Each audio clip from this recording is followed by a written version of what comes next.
অফিসের ব্যস্ততায় চেয়ারে বসে কাজ করছেন কিংবা গভীর ঘুমে আচ্ছন্ন মাঝরাতে হুট করেই মনে হলো পায়ের নিচের মাটিটা দুলে উঠল। আতঙ্কে ঘর থেকে বের হতে গিয়ে দেখলেন আশপাশে সব শান্ত, সবাই স্বাভাবিক। আদতে কোনো ভূমিকম্প হয়নি, অথচ আপনার স্নায়ু বলেছে সবকিছু কেঁপেছিল।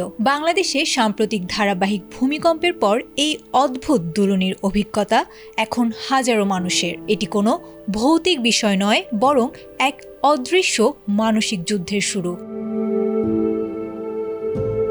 চিকিৎসা বিজ্ঞানের ভাষায় এই পরিস্থিতিকে বলা হয়েছে সিসমোফোবিয়া বা ভূমিকম্প ভীতি। বিশেষজ্ঞরা বলেছেন, বারবার ভূমিকম্প এবং আফটার শকের ফলে মানুষের মস্তিষ্কে তৈরি হয়েছে এক ধরনের দীর্ঘস্থায়ী ট্রমা, যা থেকে জন্ম নিয়েছে পোস্ট ট্রমাটিক স্ট্রেস ডিসঅর্ডার। জাতীয় মানসিক স্বাস্থ্য ইনস্টিটিউটের অধ্যাপক ডাক্তার হেলাল উদ্দিন আহমেদের মতে, সিসমোফোবিয়ার লক্ষণগুলো প্রধানত 3 ধরনের: মানসিক, শারীরিক এবং সামাজিক।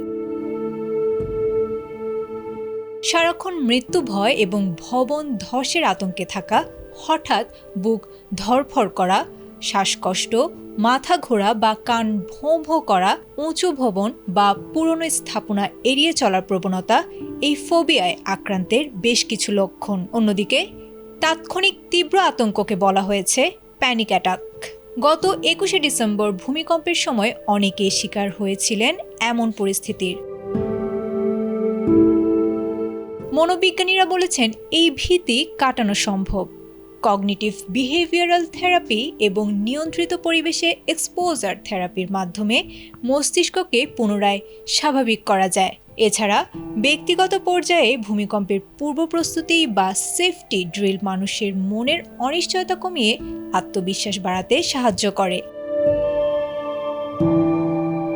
জাপানের উদাহরণ টেনে বিশেষজ্ঞরা বলেছেন, দুর্যোগের সঙ্গে মানিয়ে নেয়ার কৌশল রপ্ত করতে পারলেই থামানো সম্ভব এই মানসিক কম্পন।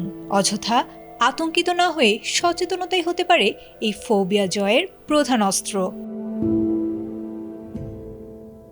আয়েশা আক্তার, এটিএন বাংলা।